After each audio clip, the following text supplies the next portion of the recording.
Welcome to my channel. Hi guys, how are you doing? I hope you're all doing okay today. And here I am on a beautiful summer evening, trying to figure out exactly, what I want to do and what I want to talk to you about. And so actually, what I think I want to talk about is another missing kid case. And so welcome back to another episode of that. And so today, I think what I want to do is review a long lost case. It's not actually lost. What am I saying? It's a vintage case, and it's a case about a little missing child who vanished, guys, when she was just a baby. 2 years old, younger than Maddie McCann when she vanished. And so this will be the story of little Diane Prevost, who went missing one Saturday on September the 17th, 1966. And it was at the Grundy Provincial Park campsite where her family her family had 4 children.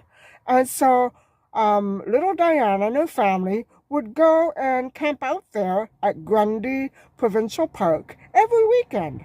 And so the grandparents were also in attendance. And from what I gather, it was a pretty typical thing, a pretty regular custom. And this family just enjoyed going there and camping out.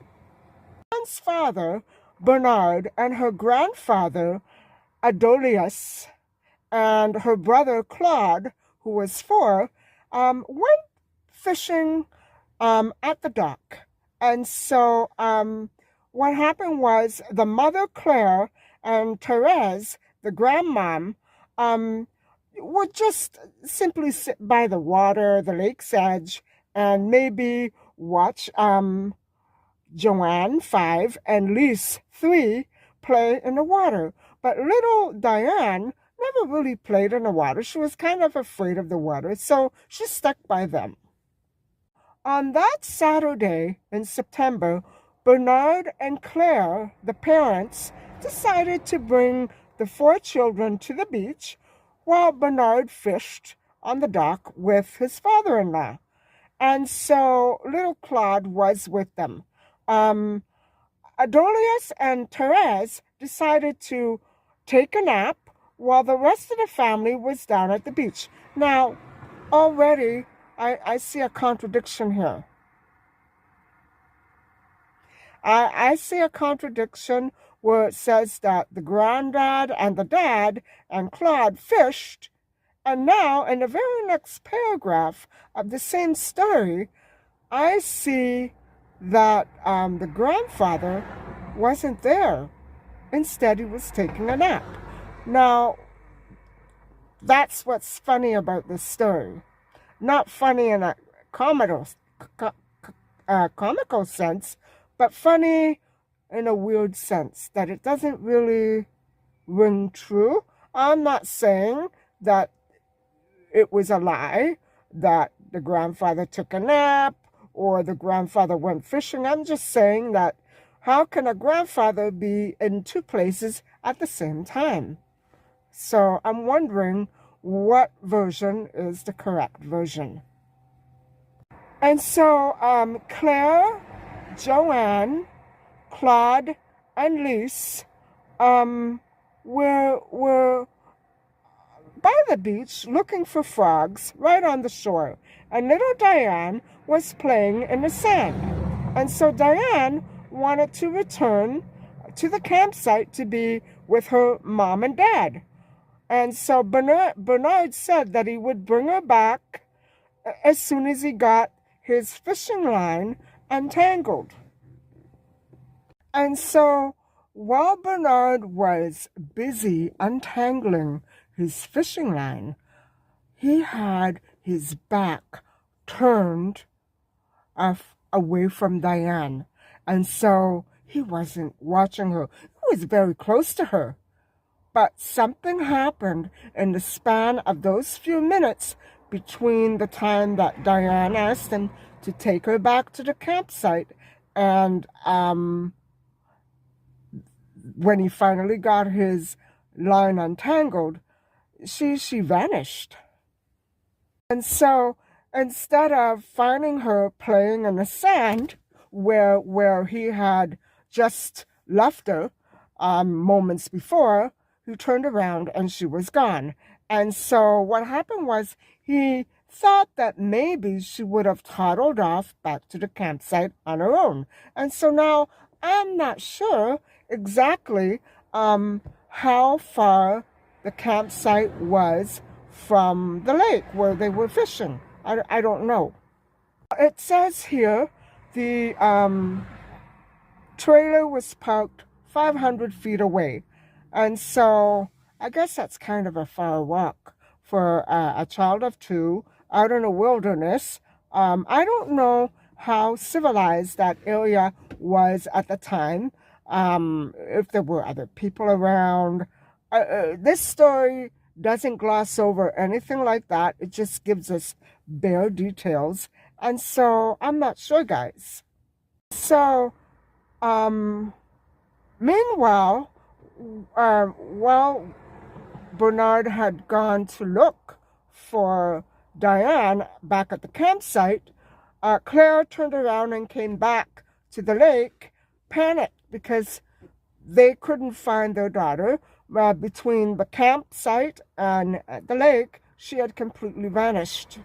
At this point, that Bernard, Claire, Therese, and Adolius all began hunting for her, very meticulously, but I'm still not very clear on the details of just who was doing what at what time. It's all kind of hazy to me, but it appeared that she had wandered off.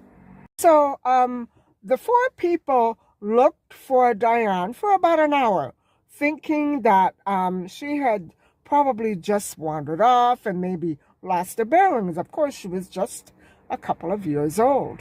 And so they then decided, after that hour was up and little Diane had not turned up, they called the OPP. And so they an hour had gone by, but it was just an hour. And so, yeah, that would have been quite scary.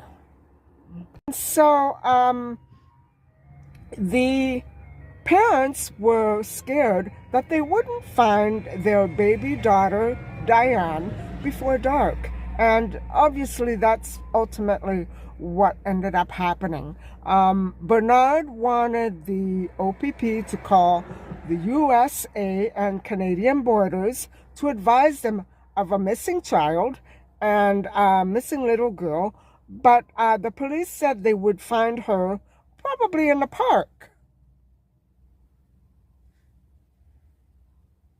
By the time the park was officially closed, people were still at the camp and could camp, but she had not turned up at all. So it was customary for the Ministry of Natural Resources to go through the campgrounds at night to collect the fees from campers. And so, even though the park was officially closed, the gates to the park were usually left open. And so the police started looking for Diane that night, but to no avail. And so night fell, and Bernard asked the police to close the gate of the park so that no one could go in or out. So I'm not sure if the gates were left open or were closed. I'm not sure. This story, the way it reads, just doesn't make sense. It says one thing and then it says another that's completely the opposite. And so I'm wondering why this article is so weird to read. And so, despite the fact that Bernard had asked the police to please close the park gates to secure the area, the police would not agree. The OPP just didn't, they disagreed with that request. And so they did not want to close the gates. And both Bernard and Claire were entirely devastated that their little girl was not found before the night fell upon them. And so, guys, desperate, all through the night, Bernard and his father-in-law drove around the park and all through the campgrounds looking for little Diane. They yelled and they shouted Diane's name. They drove up and down, back and forth, but they did not find her. But they could not simply give up looking for her. So, guys, the next day, the OPP brought in divers to search the lake. And so Bernard kept telling them to search the park. I guess what the article is trying to put forth is the fact that Bernard and the OPP were at odds. They were grappling. They could never come to a meeting of the minds as to how to go about conducting the search for little Diane. Everyone knew that little Diane was terrified of water and would not go near the lake. And so, still, Diane was not, she was not ever found, guys. The police dragged the lake and no body was ever discovered. The news was out that a child was missing in Grundy Provincial Park. And I am going to show you little bits and pieces of what the park really actually looks like. I hope that I can find good images, and so just stay tuned. And so, yeah, she was never found. And so Grundy Provincial Park just happened to be in the Sudbury, Ontario region. And so it would be the first missing child case that would ever had ever existed in the Sudbury district. And it attracted so much media and other kinds of attention that people from Sudbury and Parry Sound and other nearby cities came to assist with the search party. In this way, the Prevost family became very popular and well known in the town of Noelville, where they were where the parents were born and raised. Bernard and Claire lived in Blizzard Valley, and Bernard worked at the Inco Mine Company as a miner. And so, yeah. So, even though the police kept the search open for 4 weeks after Diane went missing, she was never found. She was never discovered. However, guys, Bernard and Claire never gave up searching and looking and waiting and hoping for the recovery of Diane's body or any information that would have led to her whereabouts. 2 years later, bones were discovered in an outdoor toilet at Grundy Provincial Park. Oh boy, that's a tip-off. The media covered the story and ultimately tried to claim that they had found Diane Prevost's bones. Forensic testing revealed that it was not a human, the bones were not human, but they actually came from a dog.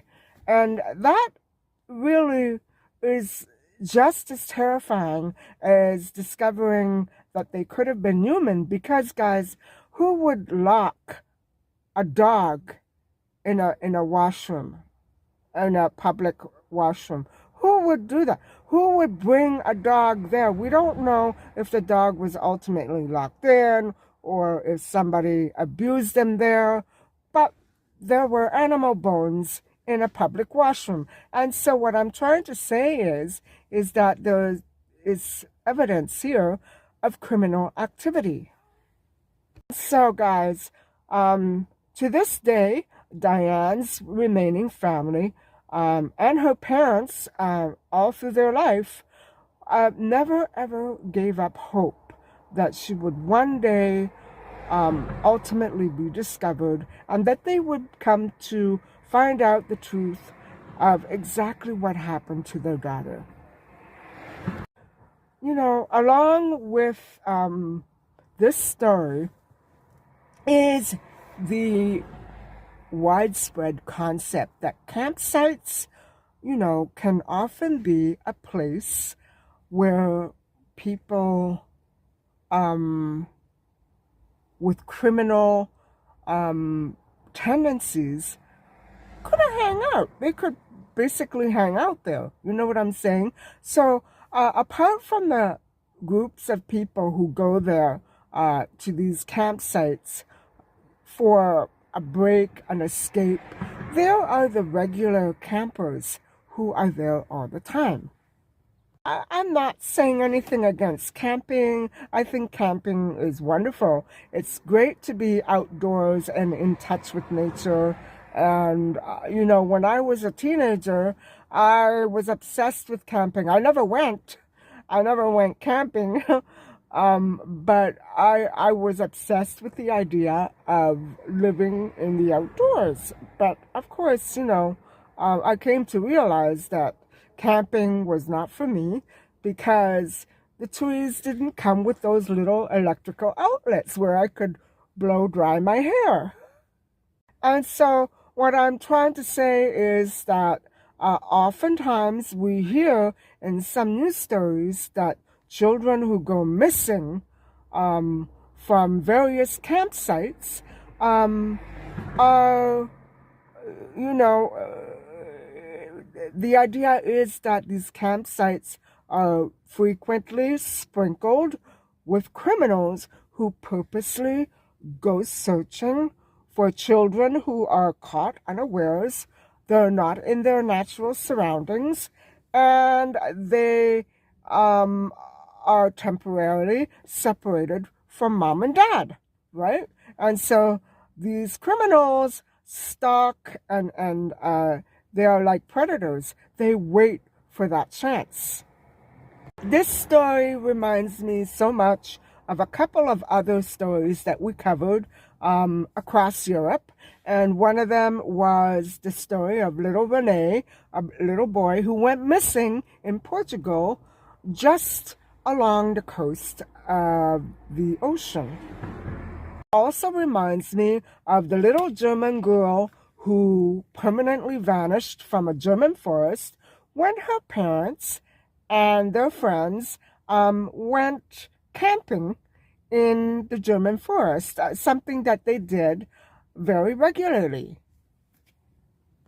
Neither of those two other children were ever found either.